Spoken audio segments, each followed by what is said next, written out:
Bom dia, queridos irmãos, queridas irmãs. Nós vamos continuar a nossa comunhão do livro de Apocalipse.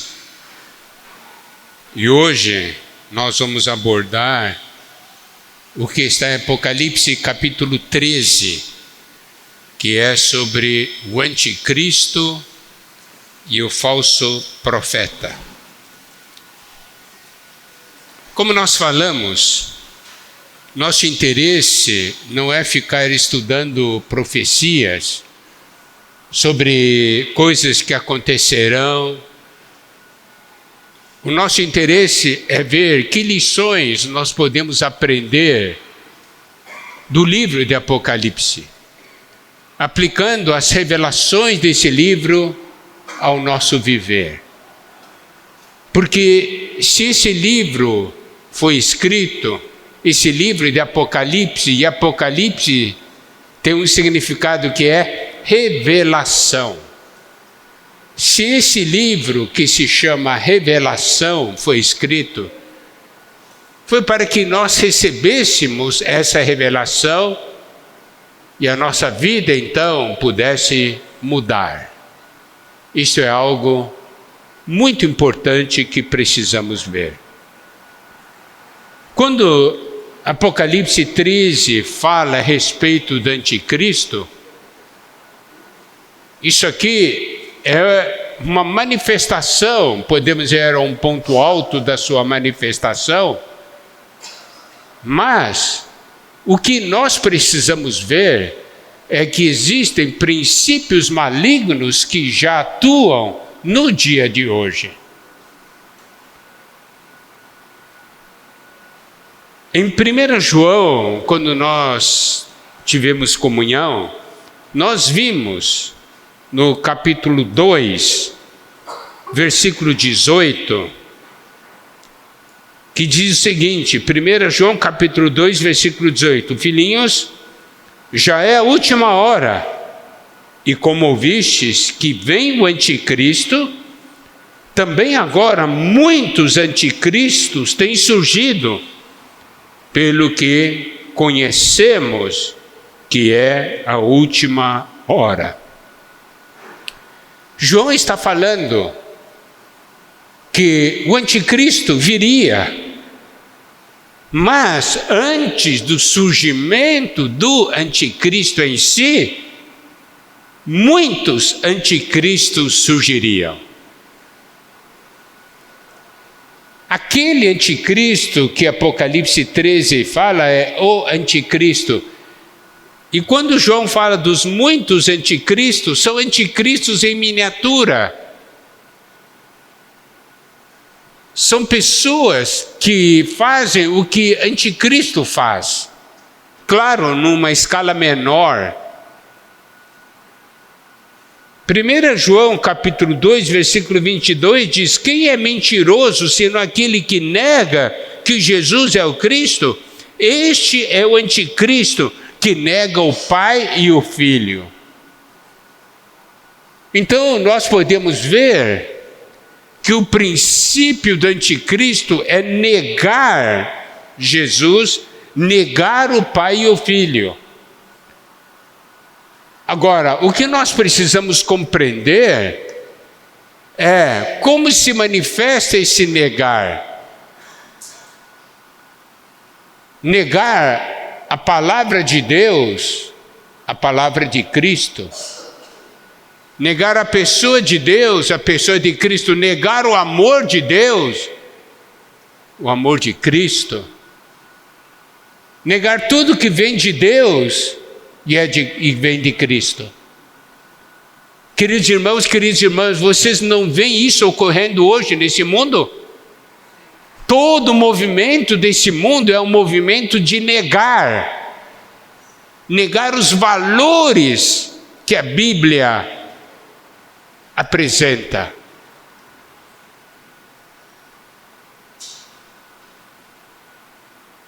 E anda mais. 1 João 4, versículo 3 diz, todo espírito que não confessa Jesus não procede de Deus, pelo contrário, este é o espírito do anticristo, a respeito do qual tendes ouvido que vem e presentemente já está no mundo. Aqui mostra espírito do anticristo. É um espírito que atua já hoje no mundo. Então, irmãos, quando nós vemos a respeito do anticristo, não vamos pensar assim, o anticristo vai aparecer. O espírito do anticristo já está operando. Muitos anticristos já estão operando. E se hoje nós caímos no engano desses muitos anticristos, se estamos debaixo da influência desse espírito do anticristo, nós já estamos andando em um caminho de decadência. Os irmãos compreendem? Não é uma coisa de, o anticristo vai aparecer. O anticristo, o espírito do anticristo já está no mundo. 2 João, capítulo 1, versículo 7 diz: porque muitos enganadores têm saído pelo mundo fora, os quais não confessam que Jesus Cristo vindo em carne. Não confessam Jesus Cristo vindo em carne. Assim é o enganador e o anticristo. Então, você pode ver, a ação do anticristo, do espírito do anticristo, é negar tudo que é de Deus.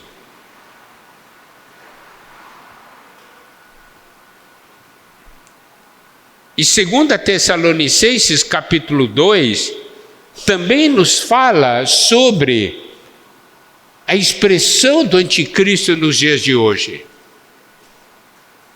Irmãos, a partir do versículo 1 diz: irmãos, no que diz respeito à vinda de nosso Senhor Jesus Cristo e a nossa reunião com Ele, nós vos exortamos a que não vos demovais da vossa mente com facilidade, nem vos perturbeis, quer por espírito, quer por palavra, quer por epístola, como se procedesse de nós, supondo ter chegado o dia do Senhor. Porque tinham pessoas que estavam falando naquela época que o dia do Senhor já tinha chegado. Versículo 3: ninguém de nenhum modo vos engane, porque isso não acontecerá sem que primeiro venha a apostasia, que é o desvio, e seja revelado o homem da iniquidade, o filho da perdição. Então Paulo também fala que um dia surgiria o anticristo, que é o homem da iniquidade, o filho da perdição. E qual é a ação desse homem da iniquidade? A partir do versículo 4: o qual se opõe e se levanta contra tudo que se chama Deus ou é objeto de culto, a ponto de assentar-se no santuário de Deus, ostentando-se como se fosse o próprio Deus. Então, qual que é a ação desse homem da iniquidade, que é esse anticristo? É se opor a Deus.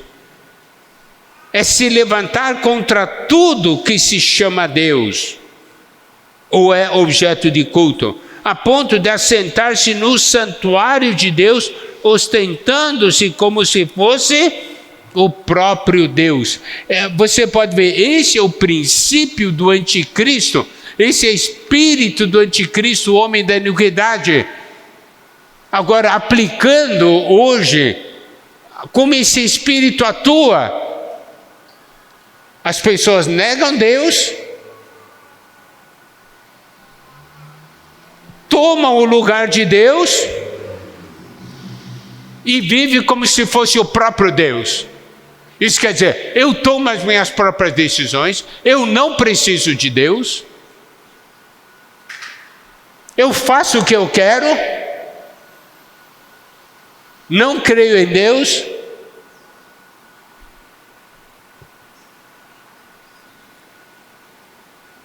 A atitude dele É como se ele fosse Deus.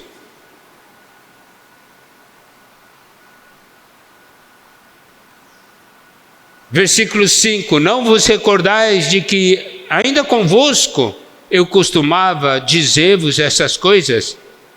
E agora sabeis o que o detém, para que ele seja revelado somente em ocasião própria.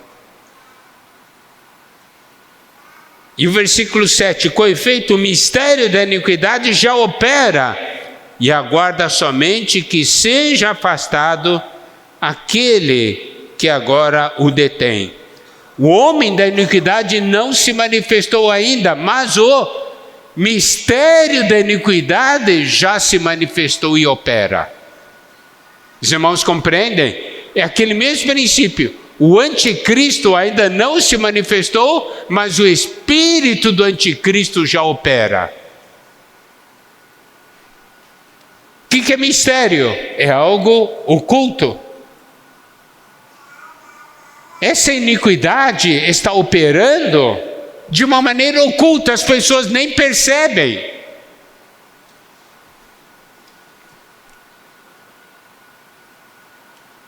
Mas nós percebemos. E aqui diz, no versículo 6, sabeis o que o detém? Versículo 7, aguarda somente que seja afastado aquele que agora o detém. Paulo não diz nominalmente o que é que o detém, mas diz para nós que tem alguma coisa que detém essa manifestação do anticristo. Irmãos, eu não vou entrar na questão de interpretações. Existem os estudiosos da Bíblia tem várias interpretações. Existe a interpretação de que o detém é o Espírito Santo. Tem interpretações que diz que o detém é a igreja, né? Tem aqueles que interpretam que o detém são ainda as forças desse mundo que ainda não foram influenciadas ou derrubadas pela iniquidade. Então existem muitas interpretações, mas nós precisamos aplicar isso aí para nós. A questão é, você detém ou não o que esse mistério da iniquidade quer fazer, o que esse espírito anticristo quer fazer? Quando esse espírito de anticristo atua, quando chega em você, se propaga, ou quando chega em você ele não consegue mais avançar? Os irmãos compreendem o que eu quero dizer? Não é somente saber, vai vir o anticristo, a coisa. A Bíblia nos mostra que esses princípios já operam hoje. Vai haver uma manifestação. Mas nós hoje, a questão é, se para você ou não alguém que ajuda a deter.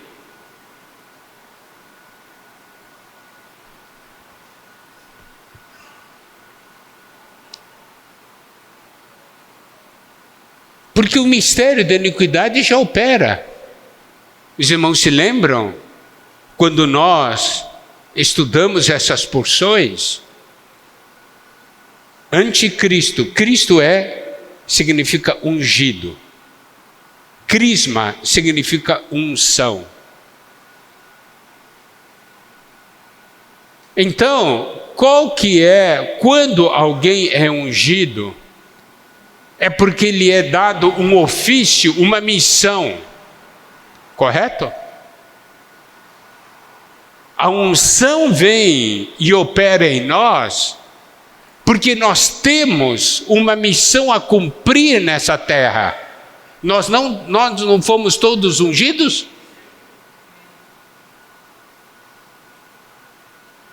É muito importante que nós possamos perceber dentro da palavra de Deus,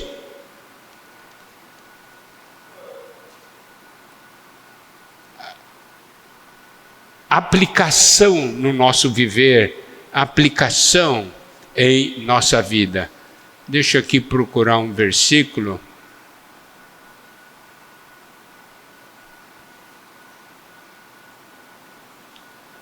Segunda Coríntios, capítulo 2, versículo 21. Mas aquele que nos confirma convosco em Cristo e nos ungiu é Deus. Então você pode ver, o que é unção? É a ação do Espírito. Então o que o Espírito do Anticristo faz? Ele procura anular a ação da unção. Ele procura anular a ação do Espírito em nossas vidas. Daí faz com que nós vivamos segundo a carne, já não vivamos segundo o Espírito. Nos faz andar na carne e não nos faz andar no Espírito. Faz com que a gente não use o Espírito. Irmãos, você tem ou não tem Espírito? Você usa o Espírito? Na reunião você usa seu Espírito? Em casa você usa seu Espírito? Eu vou dizer, todas as forças deste mundo, o Espírito do Anticristo age para que você não use seu Espírito.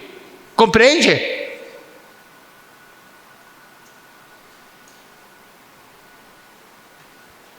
Então isso aqui é uma ação do Espírito do Anticristo. E o mistério da iniquidade? Iniquidade significa o quê? É você tirar a referência, tirar o limite. E como que a iniquidade opera? Tirando a Bíblia, que é a nossa referência, tirando a palavra de Deus das nossas vidas. Irmãos, eu vou falar uma coisa. O inimigo levanta situações e cria situações para você não usar o seu espírito. Segundo, para você não ler a Bíblia. Daí por isso que aquela luta, aquela dificuldade em usar o Espírito e a dificuldade em ler a Bíblia. Os irmãos compreendem? É o espírito do Anticristo operando, é o mistério da iniquidade operando. E esse mistério da iniquidade, espírito do Anticristo, tem prosperado em mim?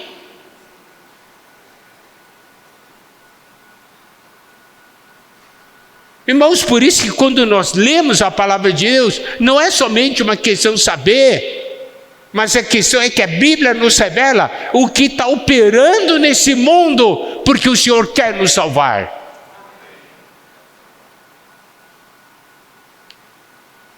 Você precisa fazer esforço para viver na carne? Precisa? Para viver na carne, é só deixar ir. Mas para viver no Espírito, tem luta? Tem.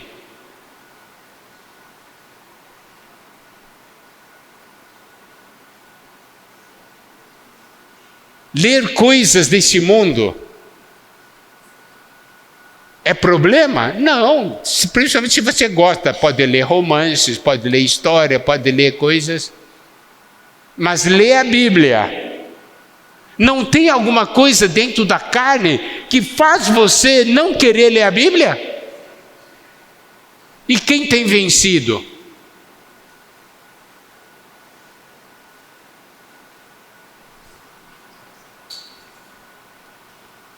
Daqui a pouco nós vamos ver como o anticristo, essa besta, é horrível.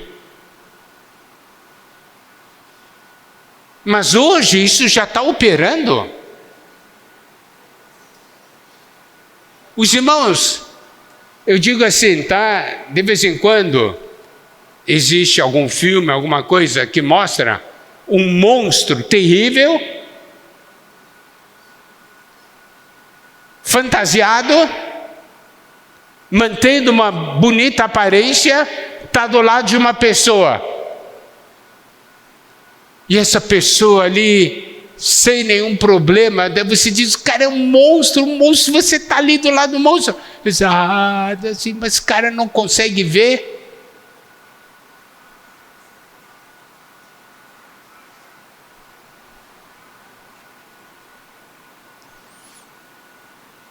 Segunda Tessalonicenses capítulo 2, versículo 8 diz: então será de fato revelado o iníquo, a quem o Senhor Jesus matará com o sopro de sua boca e o destruirá pela manifestação da sua vinda. O Senhor vai tratar com o anticristo. Versículo 9: ora, o aparecimento do iníquo é segundo a eficácia de Satanás, com todo o poder e sinais e prodígios da mentira. Você pode ver como o iníquo, a iniquidade, o espírito do anticristo, o mistério da iniquidade opera, é com mentiras.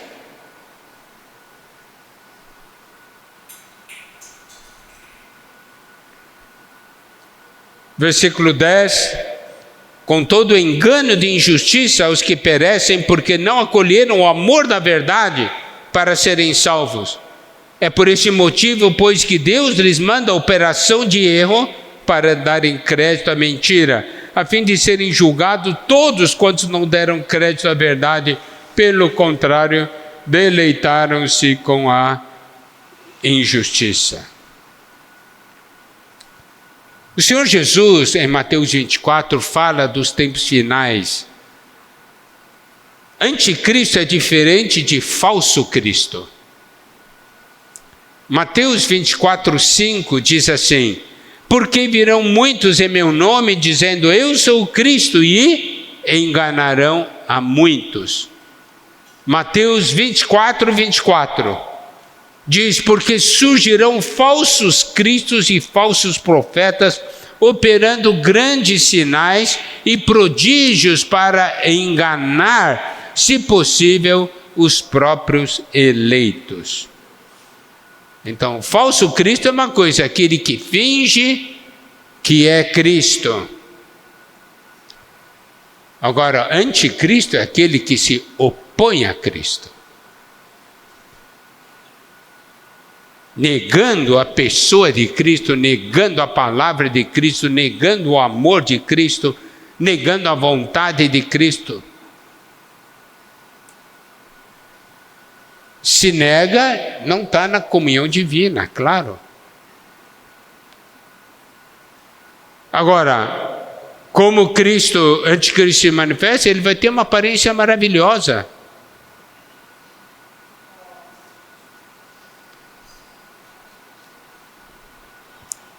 Bom, agora vamos dar uma olhada o que Apocalipse 13 nos mostra.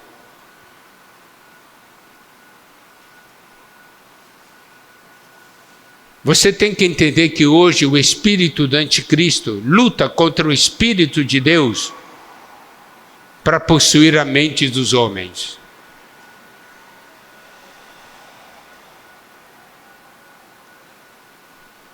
Nós precisamos compreender isso. Quer influenciar a nossa maneira de pensar as coisas referentes a Deus.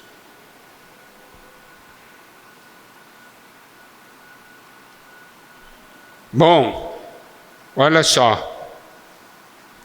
Vamos dar uma olhada então em Apocalipse, porque aí nós temos a manifestação dele. A verdadeira cara do monstro aparece.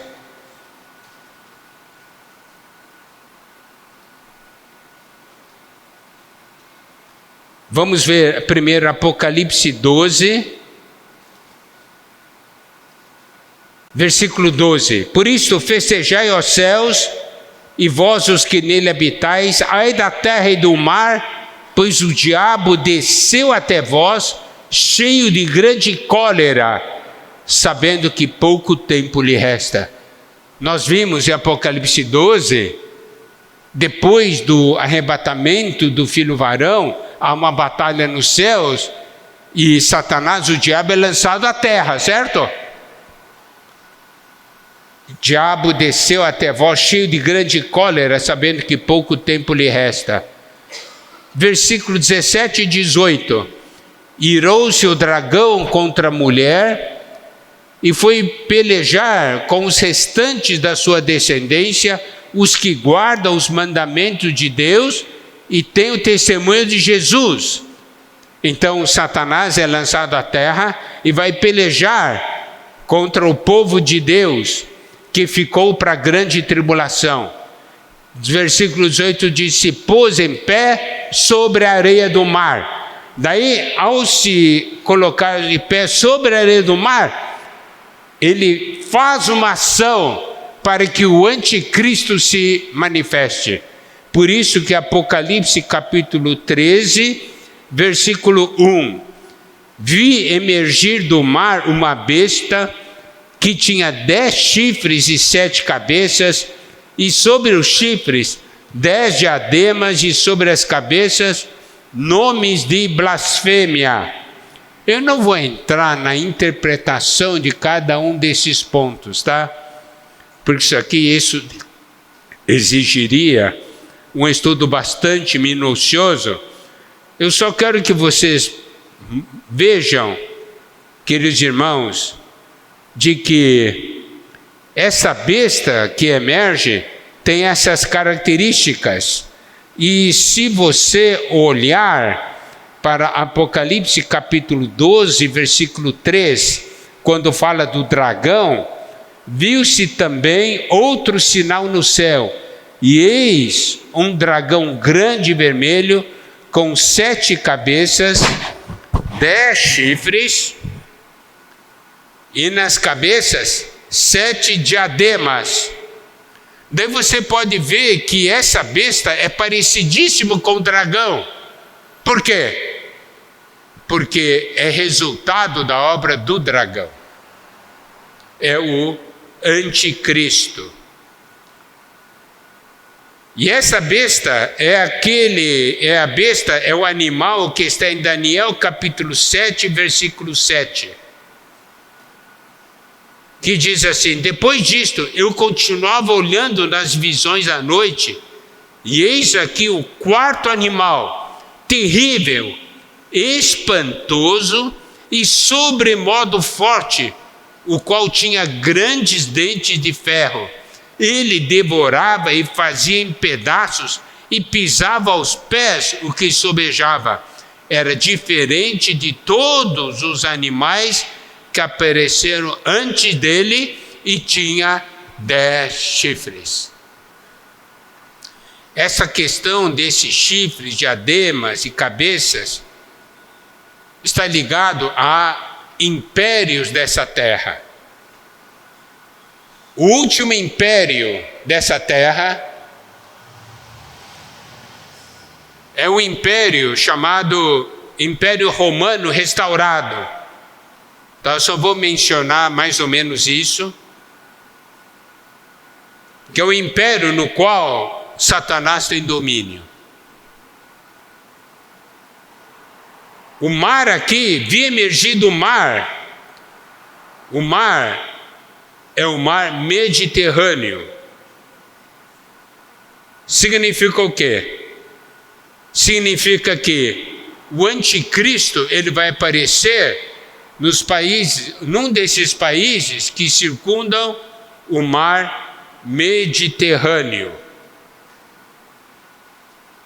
Segundo ponto que a gente precisa ver e que é importante que a gente perceba é o seguinte: o anticristo tem 2 fontes. Primeiro, o seu corpo, o corpo dessa pessoa. O corpo é de alguém que surge entre as nações ao redor do mar Mediterrâneo. Então, esse aqui vai ser uma pessoa, vai ter grande carisma,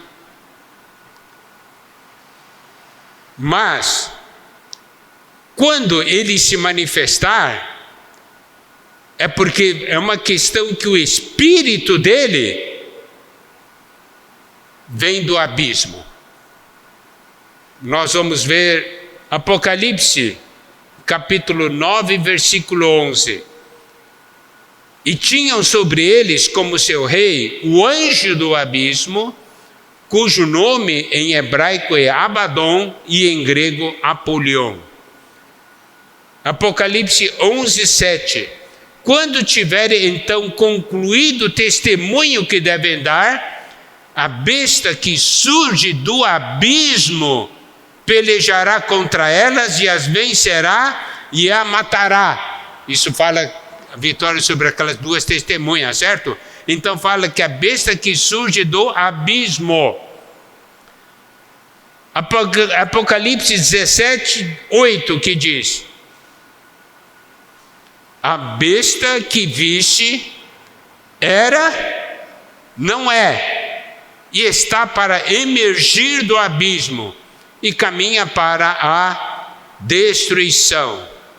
E aqueles que habitam sobre a terra, cujos nomes não foram escritos no livro da vida, desde a fundação do mundo, se admirarão vendo a besta que era e não é, mas aparecerá. Isso quer dizer o quê? Que vai surgir uma pessoa de grande carisma, que é considerado o oitavo César. Ele vai fazer coisas maravilhosas, vai trazer paz, e como nós vamos ver mais adiante, ele vai ser morto. Só que depois, ele volta a viver. E quando ele volta a viver, se torna uma pessoa totalmente diferente. E é por isso que fala aqui, ó, a besta que viste era, não é, e está para emergir do abismo.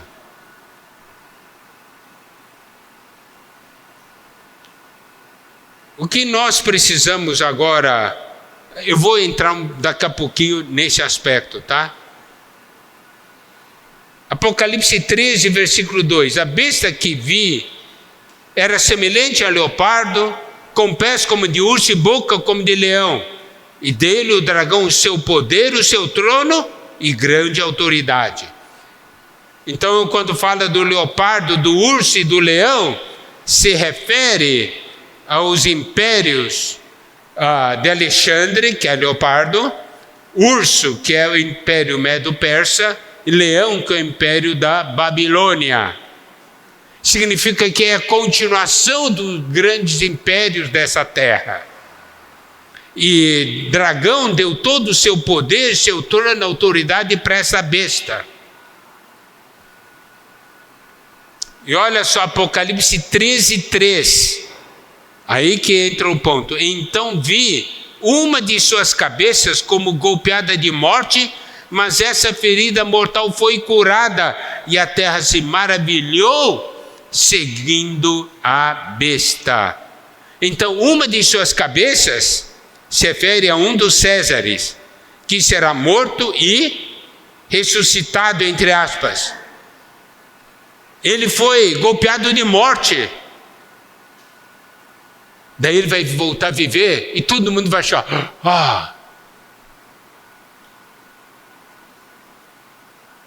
Então eu vou explicar um pouco. Por que aqui fala que a besta que viste era e não é? Significa o quê? Que este oitavo César, ele é morto. Foi morto. Só que quando ele voltar a viver, ele vai voltar a viver com o espírito de um dos primeiros Césares,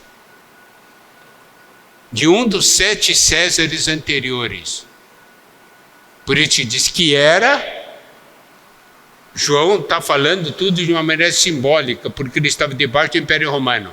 Significa, é espírito de alguém que já morreu, que era, não é, quer dizer, não está vivo agora, e que vai emergir do abismo, vai sair do abismo e vai entrar nesse oitavo César. Os irmãos estão compreendendo ou não? Ou está dando nó na cabeça? Estão falando o seguinte, tem essa pessoa que firma aliança com o povo de Israel, traz paz para o mundo, todo mundo acha ele maravilhoso, né? Aí ele é ferido mortalmente, só que daí ele volta a viver. Quando ele volta a viver, ele se torna outra pessoa. Por quê? Porque quem entrou nele é o espírito de um dos Césares anteriores, que veio do abismo. Eu não vou entrar nas interpretações, mas de acordo com, daqui a pouco a gente já vai mencionar, né? Daí, quem é essa pessoa? Irmãos, eu estou falando isso, são as interpretações que existem, tá? E nós estamos compartilhando as interpretações que nós consideramos serem as mais adequadas. Mas ninguém pode afirmar com certeza, os irmãos compreendem? Estabelecer de maneira definitiva. Apocalipse 13:4. Adoraram o dragão, porque deu sua autoridade à besta.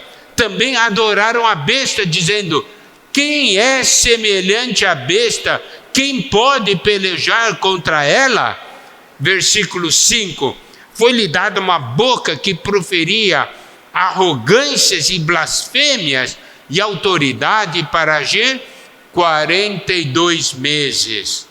42 meses são 3 anos e meio. Foi dada autoridade para essa besta para agir por 3 anos e meio, que é o período da grande tribulação.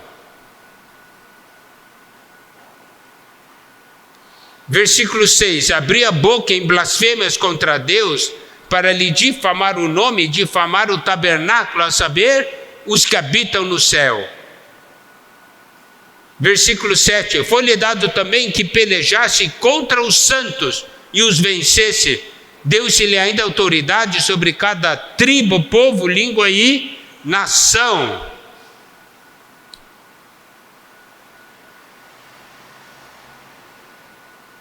Isso Apocalipse capítulo 12, 17 já falava. Irou-se o dragão contra a mulher e foi pelejar com os restantes da sua descendência, os que guardam os mandamentos de Deus e têm o testemunho de Jesus, e se pôs em pé sobre a areia do mar. Voltando para capítulo 13, versículo 8. E adorá-la-ão todos os que habitam sobre a terra, aqueles cujos nomes não foram escritos no livro da vida do Cordeiro, que foi morto desde a fundação do mundo. Versículo 9 e 10, se alguém tem ouvidos, ouça. Se alguém leva para o cativeiro vai. Se alguém matar a espada, necessário é que seja morto a espada. Aqui está a perseverança e a fidelidade dos santos. Então aqui João está falando que as pessoas vão adorar a besta, certo? Por quê? Porque ele voltou a viver e ele faz grandes prodígios e sinais. Ele vai pelejar contra os santos e vai vencer. Mas Apocalipse 13, 10 fala o castigo que eles terão. Se alguém leva para o cativeiro vai. Significa, se alguém também matar a espada, é necessário que seja morto a espada. Significa, o que esses que são do anticristo eles fizerem, eles também vão sofrer. Certo? E aqui mostra a importância, no meio dessa perseguição, a perseverança e a fidelidade dos santos. Mas o que aparece aqui, outra vez nós precisamos ver, é que Apocalipse 13, 11, daí tem a continuação. Vê o surgimento da segunda besta, que é o falso profeta. Vi ainda outra besta emergir da terra, possuía 2 chifres, parecendo o cordeiro, mas falava como dragão. Você pode ver, a primeira besta surgiu do mar, que é entre os países do redor do mar Mediterrâneo. E a segunda besta surge da terra. Isso significa vai surgir de Israel. Então há diversas Então também há diversas interpretações de quem é essa segunda besta. E a que é mais plausível para nós é que essa segunda besta pode ser Judas Iscariotes. Por quê? Porque foi alguém que seguiu o Senhor, por isso que ele parece cordeiro, mas fala como dragão. Ele também é mencionado como filho da perdição, certo? E ainda mais, quando ele morreu, Atos 1:25 diz assim: para preencher a vaga neste ministério e apostolado, do qual Judas se transviou, e olha só o que esse versículo diz: indo para o seu próprio lugar. É uma afirmação um pouco estranha, que sai da normalidade, porque ele mostra que Judas morreu, e aqui diz foi para o seu próprio lugar. Enquanto que na Bíblia, geralmente ocorre o seguinte: Gênesis 25:17 diz assim: e os anos da vida de Ismael foram 137, morreu e foi reunido ao seu povo. E você olha também ao longo do Velho Testamento, né, também mostra as pessoas morreram, 6 que morreram e foram, né, reunidos ao seu povo, né, reunido aqueles que já tinham morrido antes. Mas Judas aqui fala de Judas indo para o seu próprio lugar. O fato de parecer cordeiro, falar como dragão, mostra a sua falsidade. E olha só o que ele faz. Apocalipse 13:12. Exerce toda a autoridade da primeira besta na sua presença, faz com que a terra e os seus moradores adorem a primeira besta, cuja ferida mortal fora curada. 13:13. Também opera grandes sinais, de maneira que até fogo do céu faz descer a terra diante dos homens. Isso aqui é o que o falso profeta está fazendo. Versículo 14 e 15. Seduz os que habitam sobre a terra, por causa dos sinais que lhe foi dado executar diante da besta, dizendo aos que habitam sobre a terra que façam uma imagem à besta, aquela que ferida a espada sobreviveu, e lhe foi dado comunicar fôlego à imagem da besta, para que não só a imagem falasse, como ainda fizesse morrer quantos não adorassem a imagem da besta. Então você pode ver uma coisa: esse falso profeta faz o mundo inteiro adorar a besta, indiretamente também adorar a Satanás, o dragão.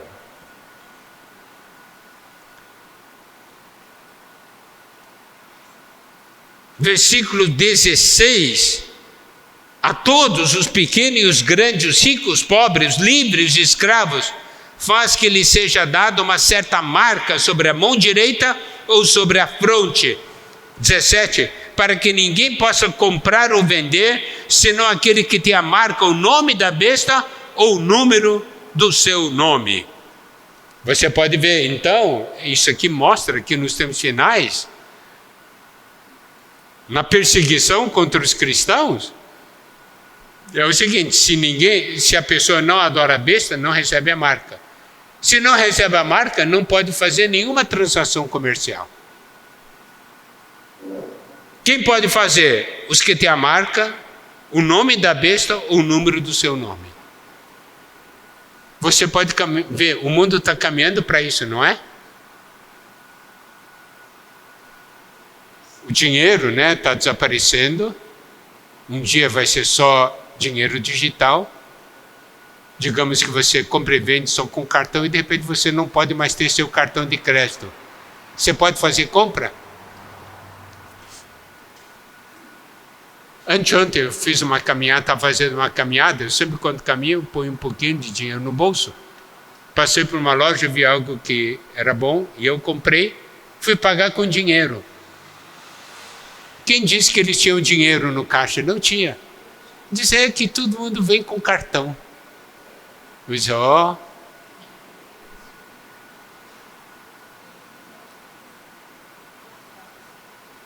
Mas a questão é o seguinte, não é só isso. Nós vimos vencedores, tem uma coisa, eles levam o nome do Senhor e do Pai na fronte, não é assim? Qual é a marca que nós carregamos? Nós carregamos a marca do nosso Senhor, do nosso Deus, ou carregamos marca do anticristo? No nosso viver diário. As pessoas, ao olharem para nós, veem em nós uma marca diferente?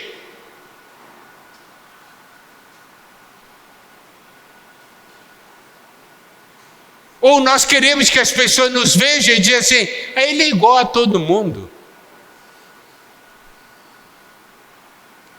Agora, a marca, o nome da besta, o número do seu nome. Apocalipse 13, 18. Aqui está a sabedoria. Aquele que tem entendimento, calcule o número da besta, pois é número de homem. Ora, esse número é 666. É o 666. Então, estudiosos da Bíblia, que nós cremos serem bem sérios, eles falam que esse 666 equivale ao nome do César Nero.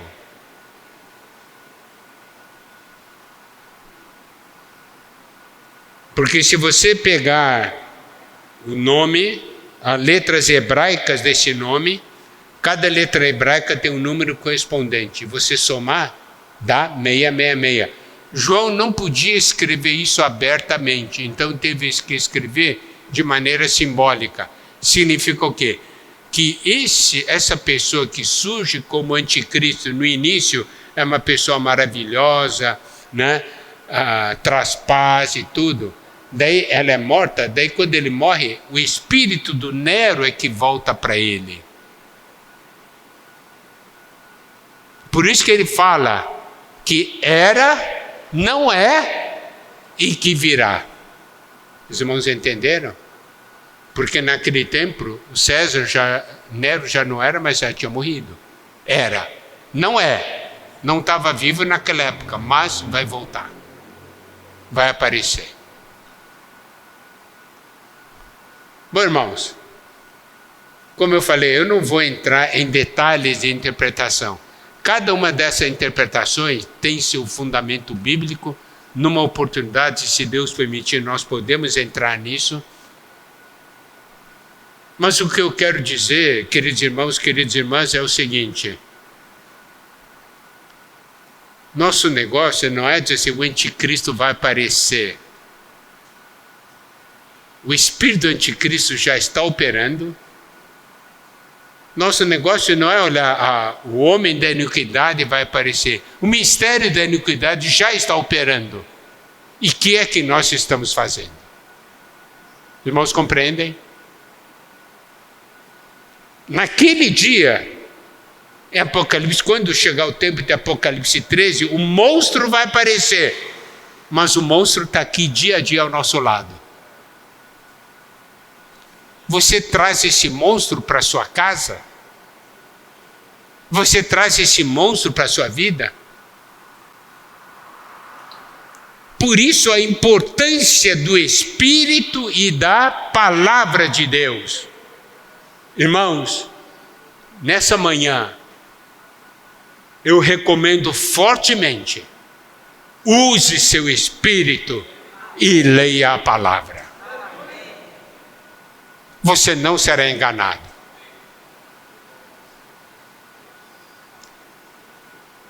Tudo ao nosso redor luta contra nós usarmos o Espírito e contra nós conhecermos a Palavra de Deus. Amém? Nós somos governados pelo Senhor. E nós já vimos, se permitirmos que o Senhor nos governe, nós seremos arrebatados. Amém? Jesus é o Senhor. Por isso eu falei, irmãos, eu não vou entrar em detalhes, mas queremos aplicar esses fatos em nosso viver. Que o Senhor nos abençoe. Amém.